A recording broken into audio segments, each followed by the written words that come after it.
Good morning. आज हम इस साल के आखिरी दिन में ये जो तासिका ले रही है सखी वसंत आया, जैसे कि हम कल के नए साल के आगमन के लिए सज्ज हुए हैं, वैसे सखी वसंत आया यह कविता के रचनाकार है सूर्यकांत त्रिपाठी निराला। तो निराला जी का पूरा नाम सूर्यकांत त्रिपाठी है। इनका जन्म बंगाल के महिषादल में हुआ। महिषादल के राजघराने में रहकर इन्होंने अंग्रेजी, संस्कृत और बंगाला भाषाएं सीखी। साथ ही संगीत और कुश्ती लड़ने का भी अभ्यास करते रहे। इनका पालन पोषण पिता राम सहाय तिवारी ने किया, क्योंकि जब वे 2.5 वर्ष के थे तब इनकी माताजी का देहांत हो चुका था। पत्नी मनोहरा देवी से इनका प्रेम बहुत गहरा था। 2 बच्चों के जन्म के कुछ ही वर्षों के अंतराल में उनका निधन हो गया, उनके पत्नी का, जिसका नाम था मनोहरा देवी। इनकी पुत्री सरोज विवाह उपरांत अल्प वय में ही चल बसी। इस आघात से निराला जी टूट गए। उनकी प्रसिद्ध कविता सरोज स्मृति में पुत्री और पत्नी दोनों के प्रति उनके दग्ध हृदय के उद्गार व्यक्त होते हैं।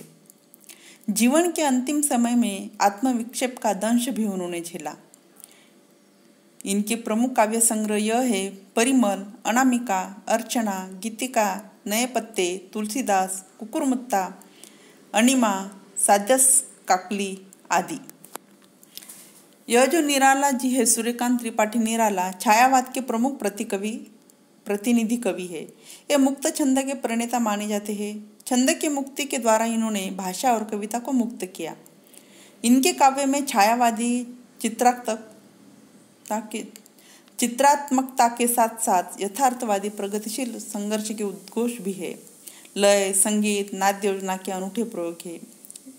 इनकी इन्हीं विशेषताओं के कारण परवर्ती काव्य के अनेक कवि निराला से अपना संबंध जोड़ने में गर्व अनुभव करते हैं। इनकी जो विशेषता है कि इन्होंने लय, संगीत, नाट्य योजना के अनूठे प्रयोग किए हैं। यथार्थवादी उनकी रचना का गांभीर्य रहा है, रचना का सारांश रहा है।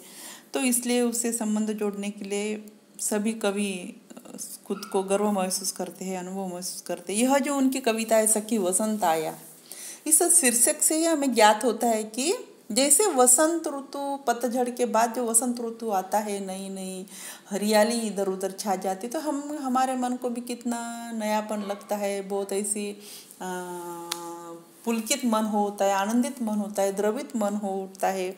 ऋतुएं बदल जाती है तो अपनी दिनचर्या भी बदल जाती है। क्योंकि कैसी दिनचर्या बदल जाती है? वसंत ऋतु आया, चलो जाड़ा है, सब्जियां, फल वगैरह, फूलों की इधर उधर बरसात, पीली सरसों इधर उधर लगती है, सुर्ख पलाश के पेड़ इधर उधर बहरने लगते हैं। तो मौसम कैसा सुनहरा मनमोहक लगता है। सखी वसंत आया, भरा हर्ष वन में मन नवोत्कर्ष छाया। किसलय वसना नव वय लतिका, मिली मधुर प्रिय उर तरुपतिका, मधुप वृंदबंदी पीक स्वर नभ सरसाया। सखी वसंत आया, भरा हर्ष वन के मन नवोत्कर्षण छाया। लता मुकुल हार गंध भार भर, बही पवन बंद मंद मंद तर, जागी नैनों में वन यौवन की माया। सखी वसंत आया, आवृत्त सरसी उर सरसीस उठे, केशर के केश कली के छुटे, स्वर्ण शस्य अंचल पृथ्वी का लहराया।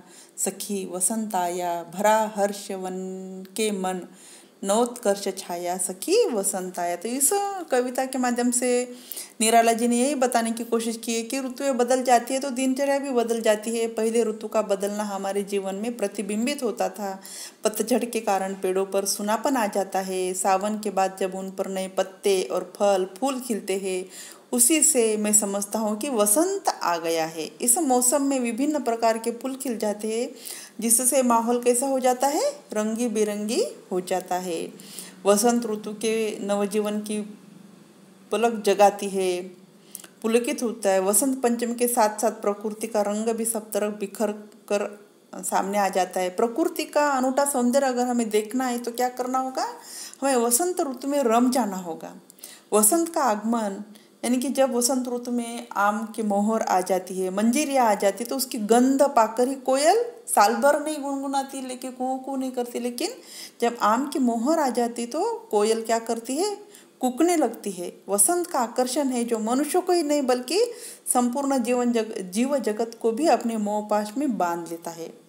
यह जो वसंत का आगमन है आकर्षक है, मानव जीवन के भी नहीं, यानी कि समस्त सृष्टि में जो जीव जंतु जीव प्राणी है उनको भी आकर्षण में बांध देते हैं, अपने मोह पाश में बांध देते हैं।